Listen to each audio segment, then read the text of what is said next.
don't believe in that system at all, because I feel that giving people a permanent stay in Sweden is the right and the only way to make sure that people can integrate themselves in this society. Because if you don't have the safety of knowing that you will be here in 2 years and 3 years, why learn the language? Why bother on doing something and giving back to this society? So I'm against in revoking people's permanent stays. I'm for giving people permanent stays and giving them the safety so they can feel that they're part of our society. So if they come in and say, okay, they are in danger in their country, and then after getting the permanent stay, they travel to that same country again. Yeah. Should their permanent stay be revoked? It depends, because it's not a black and white question, because the situations change in some countries. You know, for 5 years ago, when I left my country, it was a war. After 5 years, the situation is maybe not the same. So it's not just taking a decision, no, nobody should be able to visit their country at all. This is a really inflexible way of thinking, according to me. Thank you very much. Thank you. It's very bad. We know that this government, the only thing they focus on right now is to make the migration politics much worse, and to make those who are affected of this their situation much harder. We see that now one of the things the government wants to do is to make permanent reunion much harder. Yeah. They already have done it. Yes. And they also want to for example, make people who get in crime or prostitution lose their permit. Where do you think this is going to stop?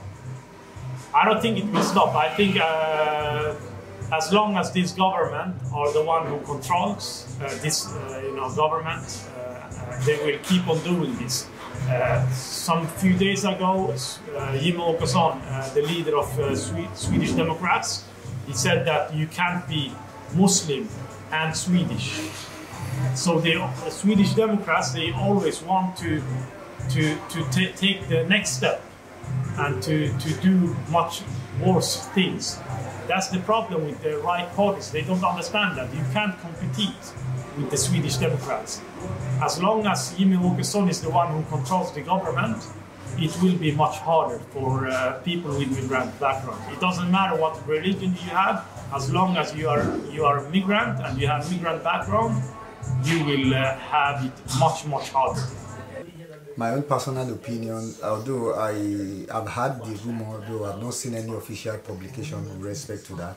No, it's official. Okay, I said I have not seen it personally. Okay. And I will try to look into it, but I am not in support of that at all, because it's inhuman. I mean, the fact that the person has a residence permit, has a permanent residence permit, makes it legal for the person. Then why are you withdrawing it back? Why are you going back on your words?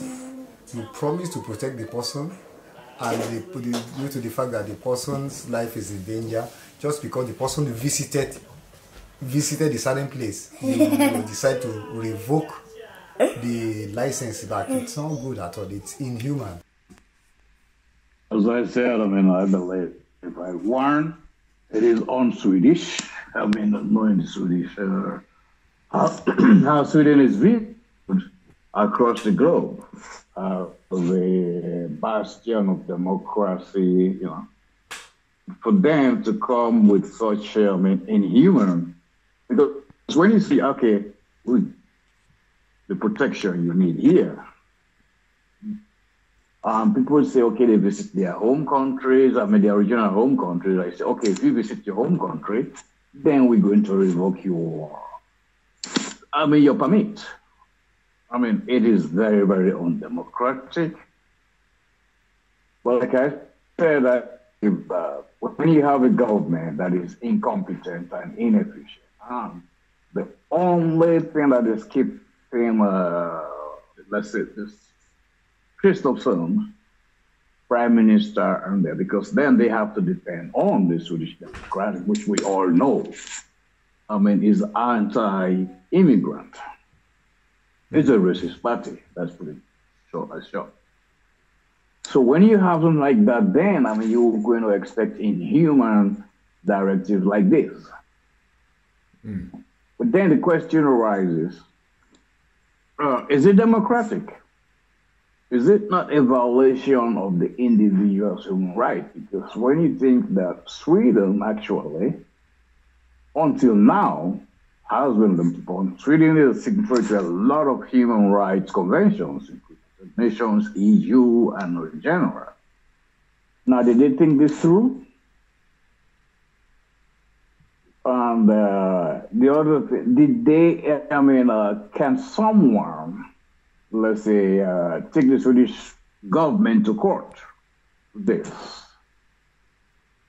So that is my personal take on this. I think it is un-Swedish, I can say, and undemocratic. Something like this has never happened anywhere. It's almost like Britain. Because when Sweden does this, then what it does that it loses its moral, let's say, stance on condemning any other country. Because you can't condemn Afghanistan, you can't condemn France, you can't condemn all of these countries, because in that case, Sweden doesn't have a leg to stand. So in this case, then when you have a racist party, that is a power that's really, really, has the power, because without this Swedish Democrats, the current government wouldn't exist, because they are dependent on them, and they have more seats than all of the parties in the government put together. So for me, I think it is wrong. It is un-Swedish, undemocratic. It's a violation of the basic human rights of the individual, and also, it goes against all the conventions. That's a human rights convention. Sweden is a signatory to. And then, people and countries are used to look up to Sweden as, let's say, protector or defender of human rights. What are they going to think? This is going to give people a different perspective of Sweden as a democratic society. But all of these, I think it boils down to this, which I always try to emphasize.